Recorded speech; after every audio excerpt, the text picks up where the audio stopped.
welcome again. Welcome to video number 5, or part 5.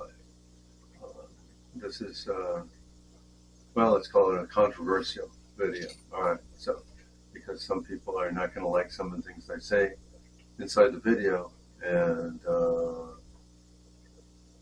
that's not, it's not right or wrong. It is what it is, how I see it, not necessarily how you see it, and that's fine. I'm just going to present my viewpoints on what I see and what I feel is right or wrong. Right? And that has to do with the development of the eggs. So this part of the video, you saw in the last video, which is video number 4, you saw we talked about, peat wetness, temperature, and time, and how you get to where you want to be, which is hatching those eggs. All right, so this one is actually examining or thinking about the eggs that are inside that peat, the media, the cocoa fiber, and what's going on with them. What do they look like? When are they ready? That's it. Because you've had, well, it's been sitting in a bag, or maybe it hasn't been sitting in a bag, and you don't know, hey, when am I going to have these ready? All right. So I made a short little video now that you'll see. We're talking about here is egg sizes. All right, so these are just sample species that I have right now, and it gives you an idea of what the sizes of these eggs look like. All right, so here we go. All right, so here, hopefully this is going to work good. Trying to find some contrast here. All right, so basically here, if you can see the middle of the screen, we've got 5 different representatives of eggs. Okay, 1, 2, 3, 4, and 5. All right, so you can see smallest to largest. Move this one forward a little bit. This is basically, this one is the size. This is a Moema, this first one right here. Okay, so you can see what it looks like. Hopefully we're all in focus and everything's good. So that's Moema's the first one. Second one is Neofundulus. So you can see it's slightly smaller, but still it's quite large. All right. Third one we got here, I'll push this one forward. Right here. Push those back. I'll push this one forward. This one is a Pterolabius. Okay. So you can see now a little bit smaller, okay, than the other one. All right, now we go to Spectrolabius. This is Spectrolabius brucei. So if we slide him over, you can see even smaller, like little planets, aren't they? Huh? This one, and then way here in the side right here we have Pluto, which is Papiliolabius. So let's slide him over. So if any of you are thinking that, that Spectrolabius is small, well, you should see the size of Papiliolabius, which is this little guy right here. It's like a little bitty moon compared to this big guy. This guy, you got Jupiter and Saturn and Earth and Mars and Pluto or Mercury or something, right? So there you go. 5 of them together. Probably never been seen, probably not be seen again. I don't know if I'll do this again, but hopefully this will work. It's in focus. Let me step back a little bit here and show you what I'm using. That's right. So you guys can see better, because there's no way that you could see that just through the regular camera. And then we get contrast in the back. So that just gives you an idea of the different sizes of eggs. Hopefully, like I said, this is clear. Comes out good. You guys can see that. You can compare the sizes. And again, you get the real little bit small one. I hope you can see that. Let me push some of the stuff out of the way. So that one is actually, that's the, again, Papiliolabius. This is Spectrolabius here.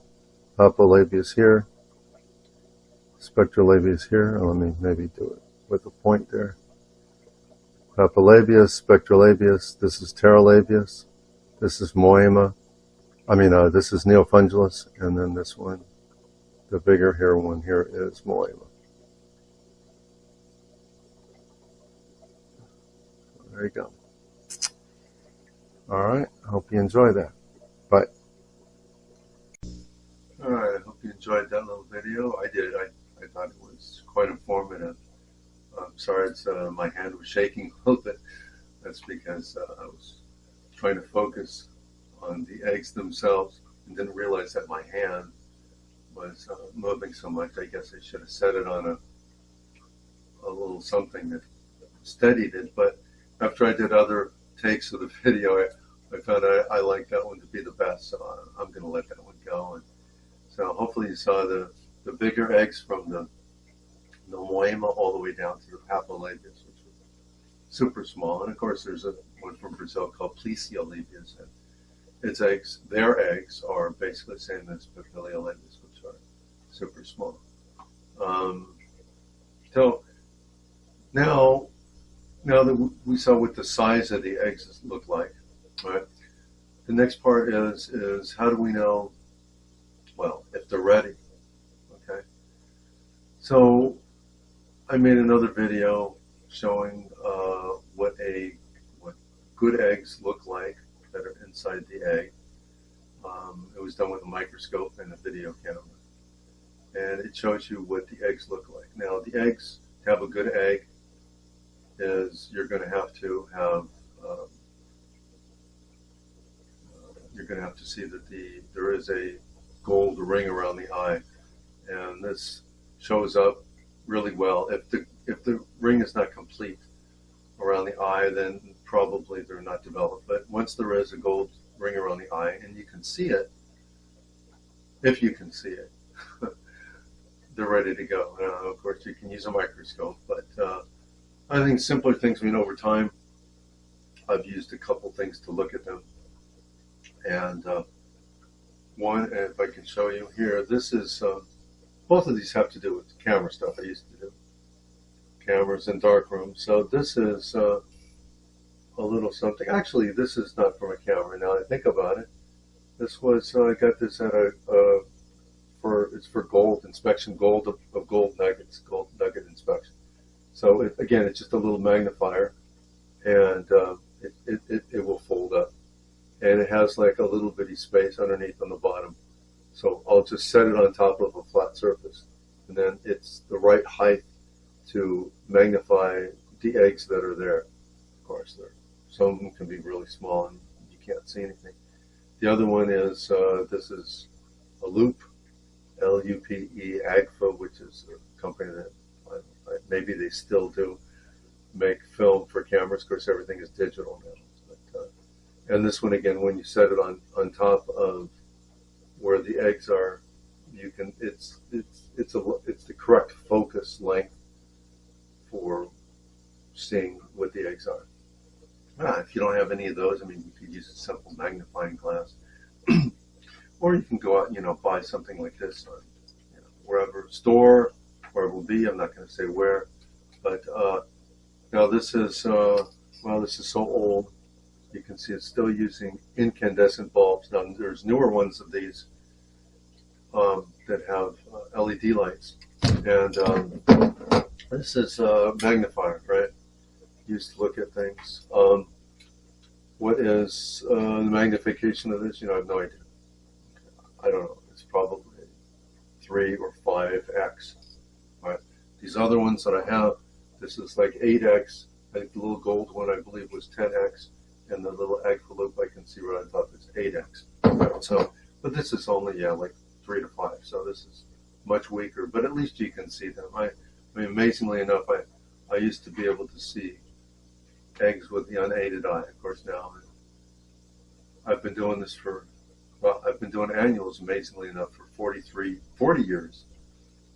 This year, I didn't even think about it at first, but yeah, I mean, I first started with annuals in 1983, and this is 2023. And I don't see how that's even possible that it could be 40 years, because I just had my 21st birthday. Wait, no, that doesn't work. All right, well, anyways, and I've been doing Killifish for 43 now, right? All right, there were some years when I took some time off. I didn't do it, but just over time, it's been 43 years and 40 years. So I didn't realize that, and so congratulations for me for being around this long. I could have failed at any time and gave up, but I didn't. I kept on going, and I enjoyed it. It's something to do. It's not for everyone, as they say, but no, it's been fun. All right, well, enough of that. So anyways, all right, well, first of all, actually, let's, before we see what the microscope view looks like, let's take a look at another a video that I did previously, and this kind of shows 2 eggs on peat and cocoa fiber, and showing them where one is clear and one is ready to hatch. All right, so let's take a look at that video. All right, so what I've done is I've dumped the bag of eggs that's sitting there. These happen to be Terralabias. And you can see right in the center of the screen there's like 2 eggs right there. All right. One is clear, okay, or it looks brighter, shall I say. And the other one is, let's see if I can pull that up closer. There they are. And the other one is a little bit dark, okay. So that's basically what you're looking for. Of course, you can't see that with all species. It varies. But you can see here that there's one that's developed and one that's not developed in the same hatching bag. Okay, so this bag happens to be, let's see, that's almost just about 2 months. So that's at 2 months old. You can see there's 2 of them right there. So that's what that looks like. If I can, okay, 1 second. All right, so here we are again. Okay, so what I've done is the same peat that you just saw, or cocoa fiber that you just saw, is now put into a little bitty container that I'm using, okay? And I'm going to be just adding water. That's it, okay? It's about 1 liter, but it doesn't matter how much you put.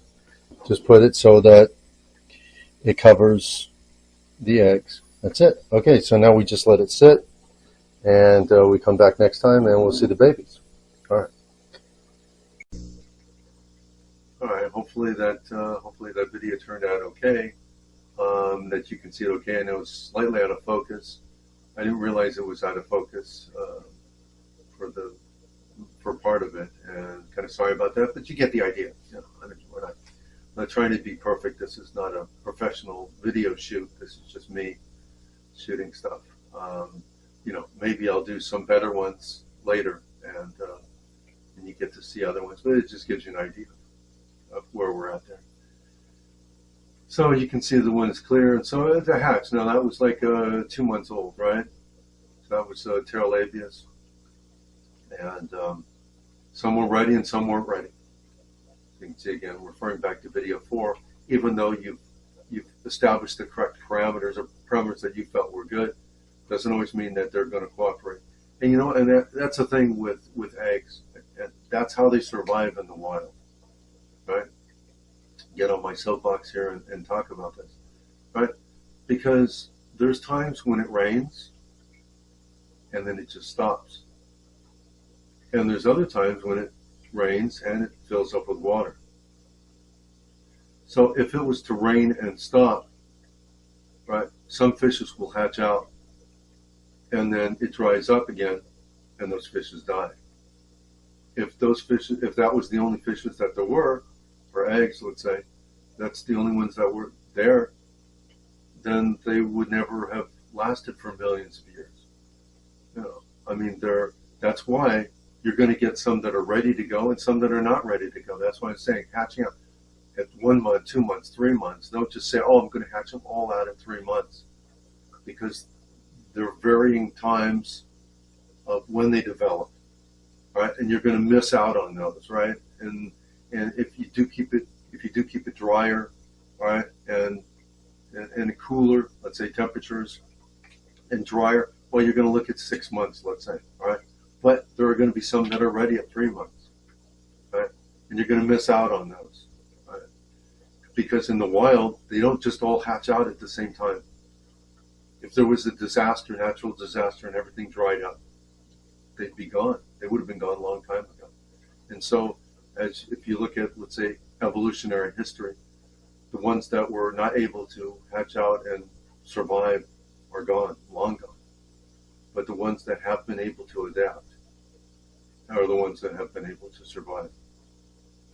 Okay, that's one thing you got to remember. There's a lot of variables in this thing, and you know, don't be afraid to wet. All right, and that's something that again, that's going to be a controversial thing I'm going to talk about in a little bit. Don't be afraid to wet. All right. So let's look at the video now with a video with the ring around his eye. I believe it's Spectrolatus brucei, and I took, well, I don't know how many years ago this was. At least 10 years ago this video is.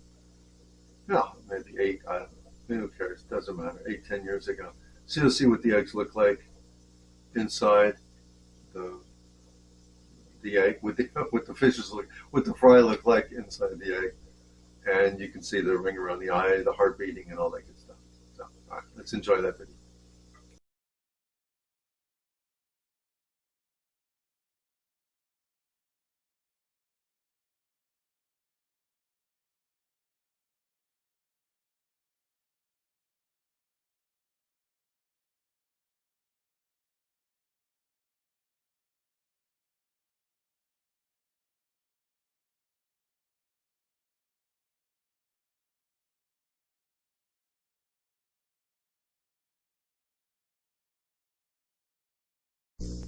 All right. Well, that video. Hopefully, you enjoyed that video. That video was it's quite long. It's like 3 minutes. I think I cut it down to probably about 30 seconds. And but you get the point, right? I mean, it's no reason to watch more of it. You get the idea. You see that the eyes have gold rings around them, and you can see the fish inside of it. All right. So the last part I'm going to talk about again. Here's the controversial part I'm going to talk about. Keep scratching my nose because that's a problem when you have a mustache. The hairs itch. All right. So here's the controversial part that maybe some people are going to not like, and the last part of the video. I mean, I say don't be afraid to wet the peak. I mean, I'm saying that honestly. I'm not saying that like, oh, it's a joke. Oh, I want you to wet the peak and the fish will die. No, I'm not doing that. I want you to be successful. I want you to follow in my footsteps, whatever that may be, because I followed in other people's footsteps, right? I mean, I'm not the inventor, and I'm certainly not the end of the story, right? I'm just a link in the chain, right? So I want you to be successful, and I want things to work for you. I don't want you to give up on this. I think it's a great hobby. It's wonderful. In fact, I don't know. I don't know where I'd be without fish. I mean, really, I don't know. I really enjoy them that much. There are years when I didn't have fish because for this or for that, and I really was, I guess you could say that, seriously in depression, so to speak. But I was depressed. I was not feeling fulfilled that I didn't have these fish, and so now I have them again. I'm truly happy. So, but here we go. All right, here comes the controversial part. Again, don't be afraid to wet. All right. So we're looking at the eggs. All right. If you know how eggs develop, or maybe you don't, all right, they start with nothing, and the cells reproduce and start getting more and more and more and forming a little fry. All right. Just like a chicken, as you say, whatever. If you've seen a chicken or anything that's inside of an egg, it forms this amniotic sac, and around this amniotic sac, you've got a little being that develops. Now, it can develop, like for people, it develops inside, and for other species, it develops outside. Okay, so the fry sits on the outside because it's being absorbed by the amniotic sac. I mean, that's just the way it works. So there are 3 situations here. Right? So you've got an amniotic sac that develops with the fry. As the fry develops, it starts eating that sac because that's the only thing that's inside the egg. You got to remember the egg is an enclosed environment. It doesn't have anything from the outside. You know, like people, little babies, get nutrition from their mother, right? That doesn't happen with fish, right? They're independent. They're sitting there inside the egg. So there's no way that they are getting anything from the outside. So everything that they got is coming from the inside. So as the amniotic sac, as they develop, the amniotic sac gets smaller and smaller. And over time, right, they're sitting inside the egg and they're fully developed. Right? They're going to start eating away at their own body, right? Because that amniotic sac has disappeared. So as they start breaking down their muscles and everything like that, their swim bladder, okay, that's when there's going to be problems. So if you look at, again, video number 3, actually video number 4, where we talk about the Goldilocks zone, all right, you want to hatch them that they're ready, but they're not over ready. How do you see that? Well, very carefully, as they say. I mean, there's two ways, or let's talk about there's two ways to hatch bags, right? You can either do it, hey, okay, 3 months is up, I don't have time, A. B, my eyes aren't that good, or I don't have any of these things to look at them, or C, you just don't care, okay, and that's fine. Any of those are fine, all right. And so you say, 3 months are up, okay, it's been about the right temperature, it's about the right wetness, time is about good, all right, you just throw them in a container and you just wet them, and that's fine, that's okay, that's one way to do it, nothing wrong with that. I've done that. I mean, like, I've taken some of my papiliolabius, and I'm like, I don't have the time to look for eggs so small and find them and,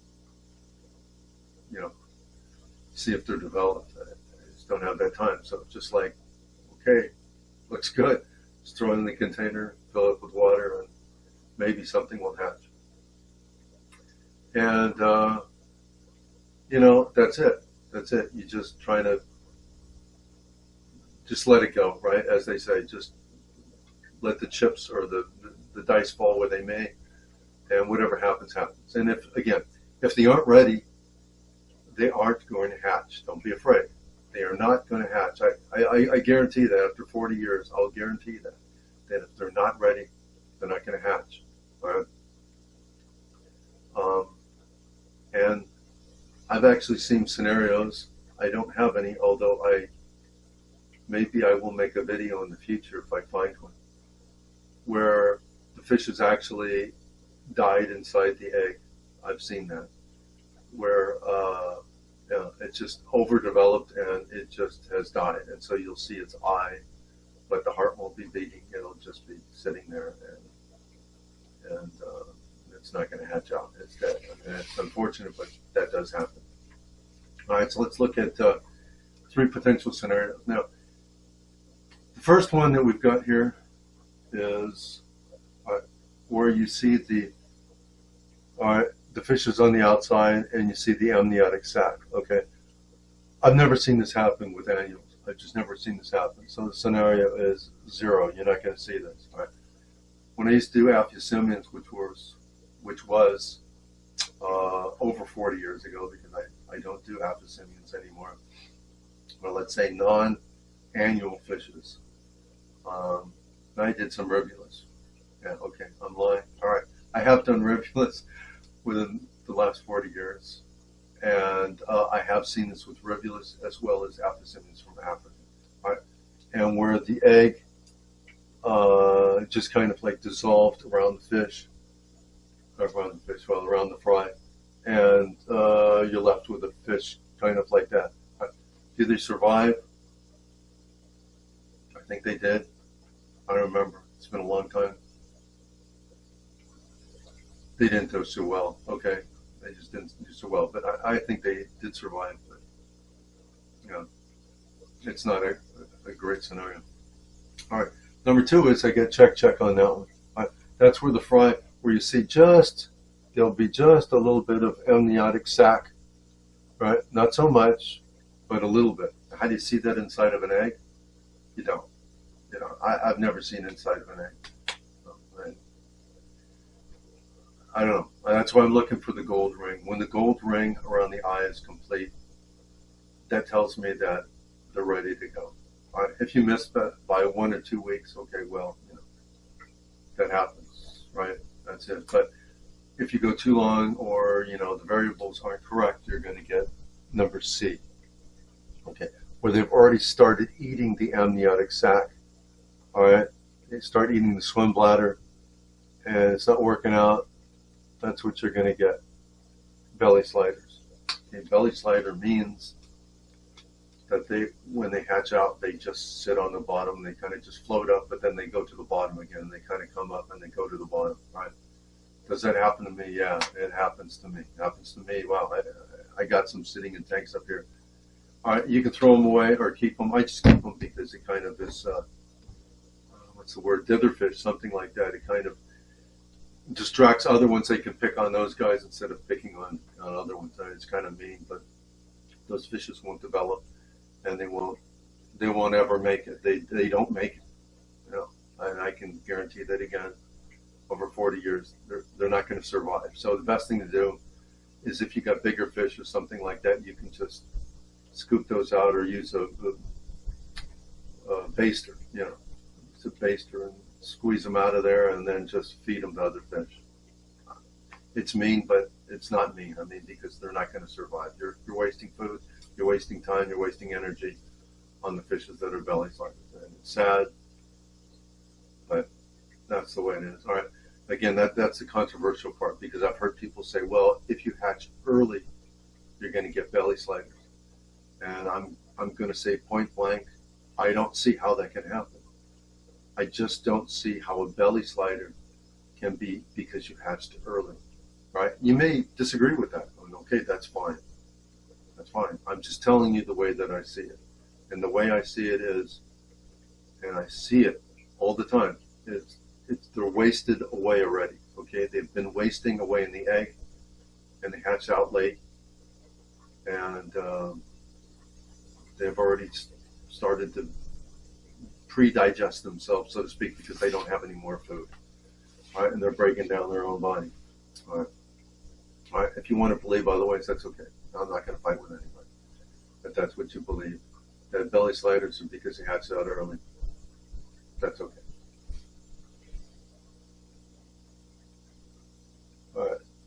And, oh, okay, sorry about that. All right, coming back.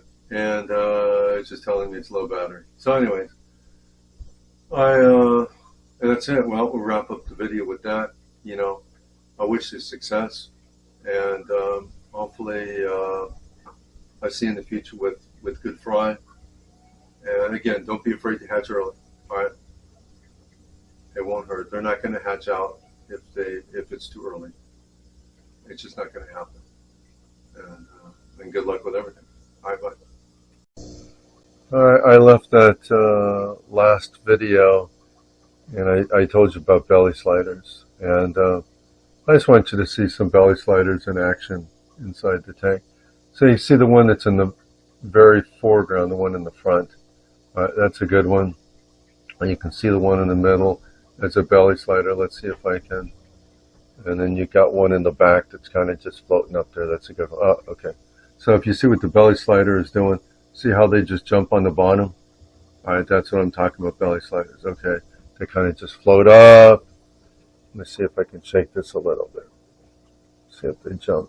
Okay, there we go. He's coming to the front there. All right, so there's one. Here's a good one. See, it's off the ground. Don't even know if it's in focus. All right, there's one that's off the ground. All right, oops, get the finger out of the way. And there's one that's a belly slider that's on the ground. So you're kind of just hopping on the ground. Well, there you go. There's two right next to each other. Do I keep them? Yeah, sometimes I keep them. I mean, it's kind of, like I said before, so they don't fight. But well, that's it. Thank you. Bye. All right, see you in the next video.